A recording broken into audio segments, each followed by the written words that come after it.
Welcome to the Rival Reds Pubcast. We're here at the place in Leeds and we're having a pint of Saltaire Blonde. Cheers, Mike. Cheers, Rick. We're here today to talk about football. We were talking earlier about how many United versus Liverpool players would make it into a joint 11. Which team has the most players, can be considered the combined stronger of the two in everybody's favourite pastime? The joint 11, the combined 11. Oh, taking over football. So we did it. We picked who we would have from each of our clubs, and each of our clubs starting 11, and we're going to go through each player to see who we would pick out of each team in a joint 11. Yeah, so we talked beforehand and we both decided that 4-3-3 would be the chosen formation. Yeah, both teams play. I don't think it's too controversial to go with that. So first up we've got a goalkeeper. Yeah. Now Liverpool have a new record signing goalkeeper in Alisson.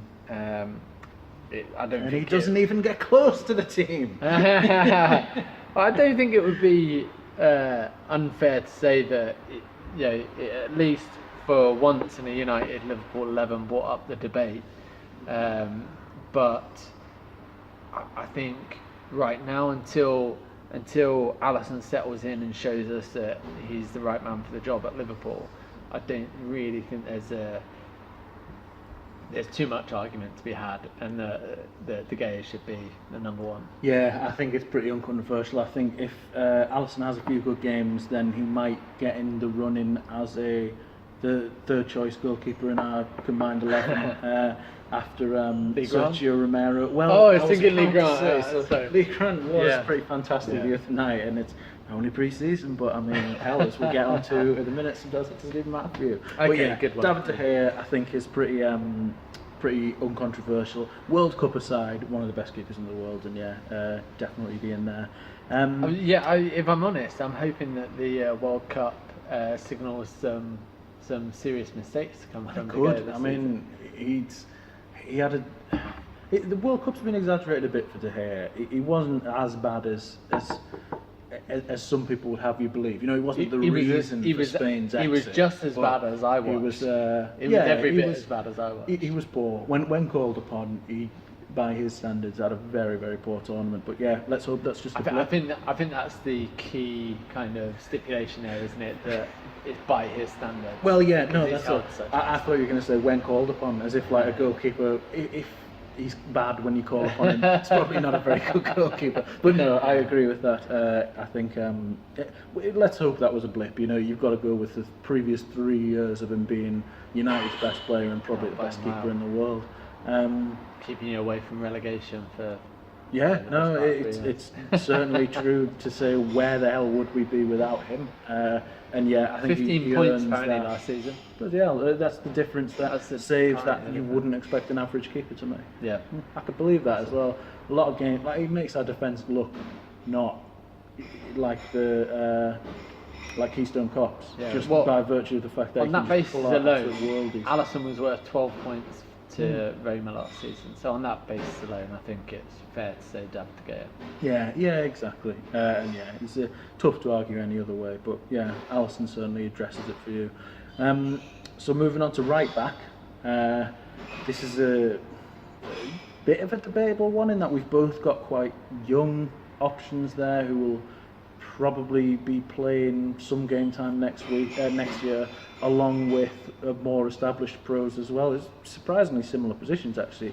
For us, it's Delo, our new signing. He's injured at the moment. He won't start the season. But obviously Valencia is on the way in and he's on the way out. So it'll be, I think, shared between Delo and Valencia for us. It's quite a competitive position for us. Klein is now back fit, so we've got Klein, Trent Alexander, who deputied towards the end of last season, Gomez, and also Fabinho that can play back there. So it'll be quite a competitive position for us. I think we'll probably end up seeing Trent Alexander-Arnold playing the majority of games because he offers more going forward. But I wouldn't be 100% sure on that. but he was great for us last season. Absolutely, Yeah, brilliant. he Particularly did. when Gomez got injured and he had to play every game. I think he was absolutely brilliant. Yeah, maybe with the exception of the United game, it's the one that sticks in my head the most. He had clearly. a mistake in But, that game. yeah, I mean, he was sort of who we targeted to get the first 2 goals, as not as a weak link. That sounds harsh, but as a, you know, our tactical setup was to exploit his sort of inexperience almost. But that aside, I think he had a really solid season, and yeah, Well, yeah, even being particularly when you included in the consider World Cup that was was good. everybody else in the Premier League's game plan, and he Yeah, shut them exactly. down. Man He City, didn't Sane work did against get it, but him. looking Yes, against exactly. him. They tried it very similar with just loads of long balls to Sane, Yeah. and he dealt with that like it was Like a pro. meat and drink. Yeah. Yeah, so for me, Trent Alexander as a proven entity from last season would be the man on the team sheet there. Yeah, I wouldn't disagree with that. I think the player I've gone to play there for United is Delo.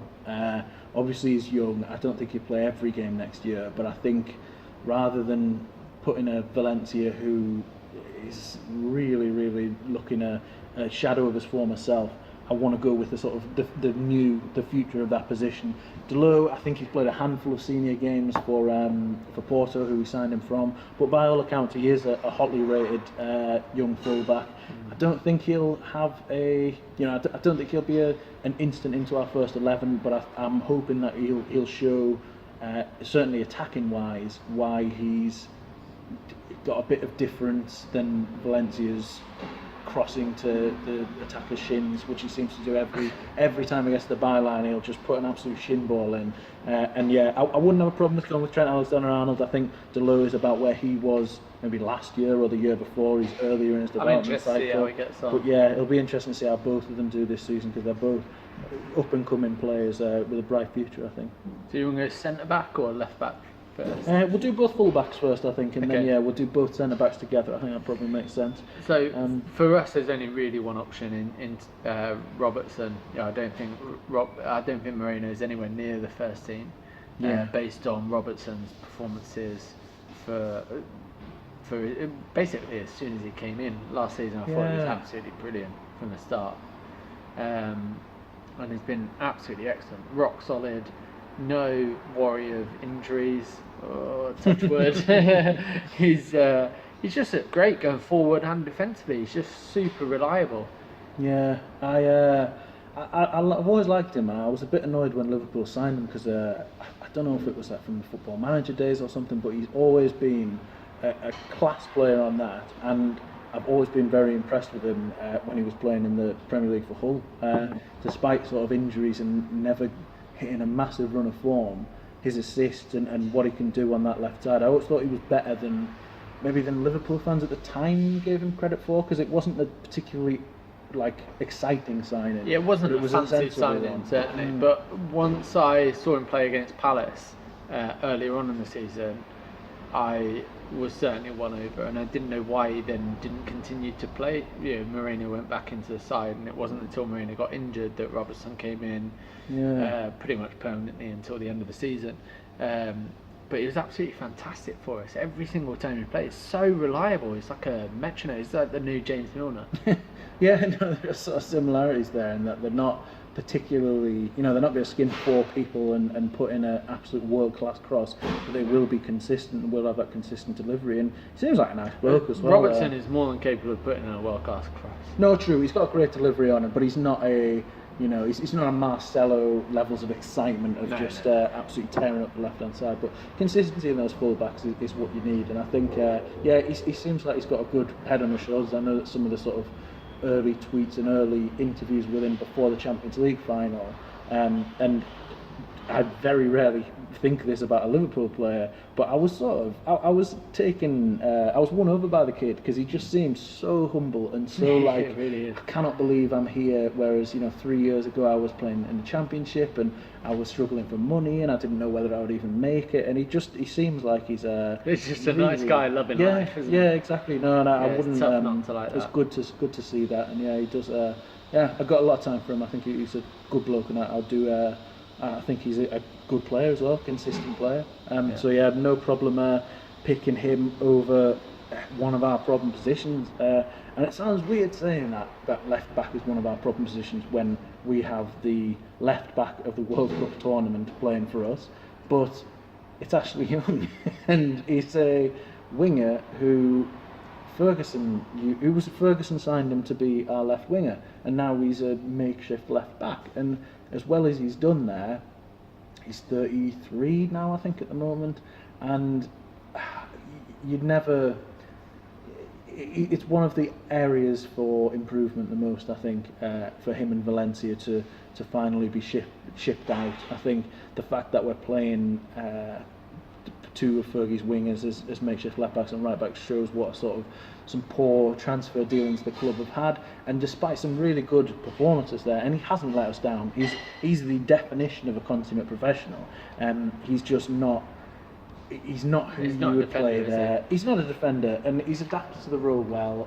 But he's not going to play there if you are a title-winning side, because you can't have a weak link like that. Is that your prediction? Hang on. Was he playing there at the start of last season? At the start, well, yeah, but again, it was the constant Luke Shaw is going to take his rightful place as the best left back in the league.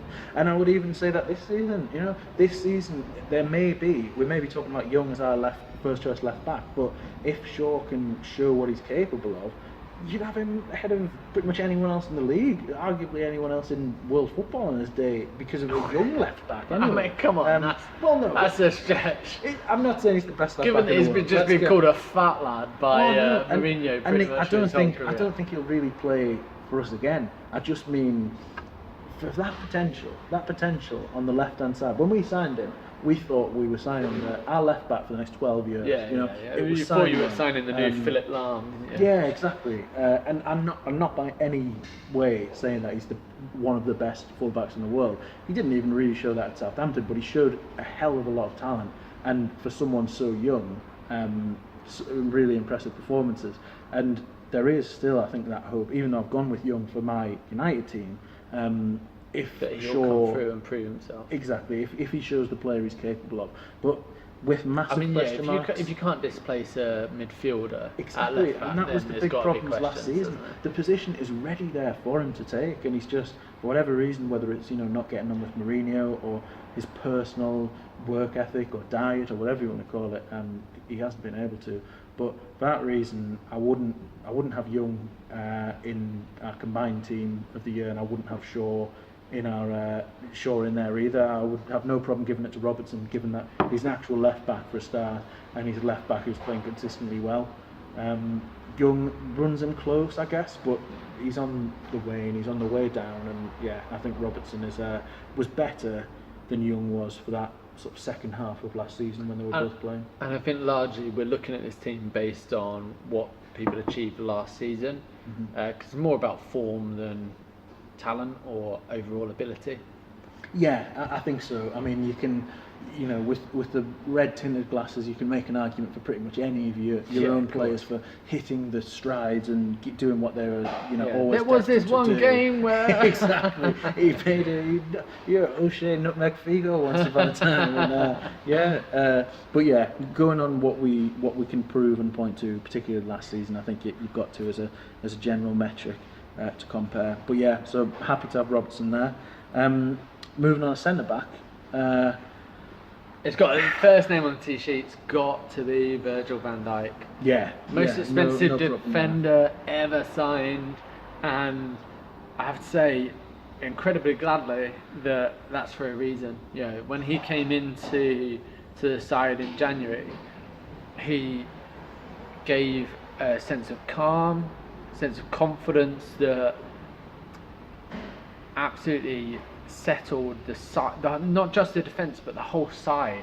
Everybody was more confident to attack because they were confident that they were going to be set up behind them.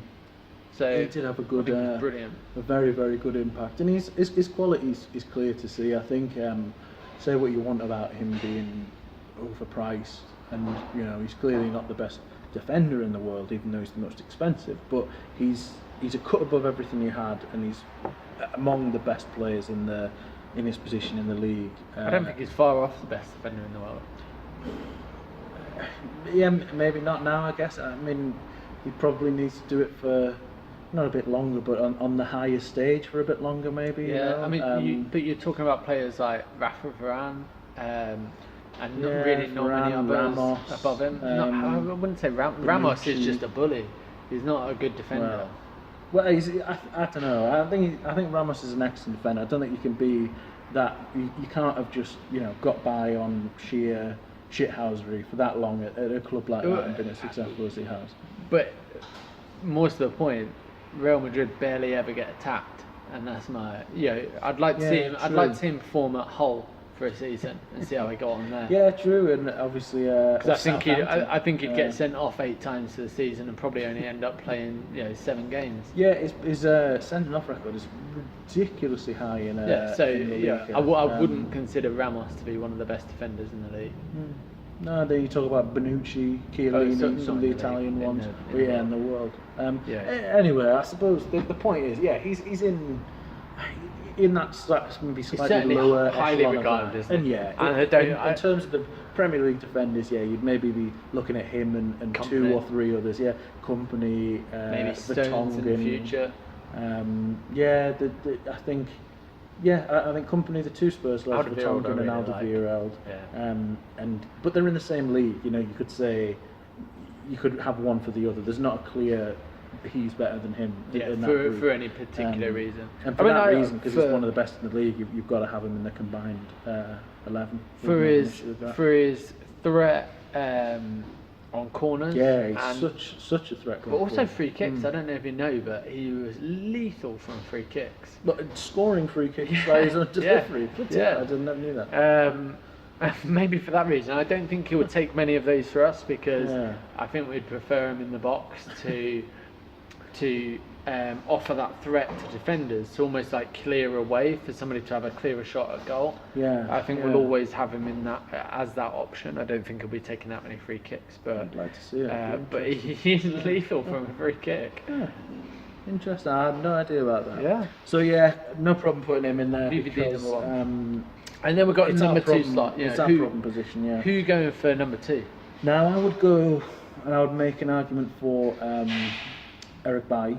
I think that this is mainly on talent, but also in his first season and spells when he came back from injury last season. I think he's shown enough to. You think he's definitely your number 1, ahead of Smalling, ahead of Jones? Well, he'd definitely be ahead of Smalling and Jones. Now, I was playing with the idea of including one of them in our combined 11, and in just the United 11, sorry.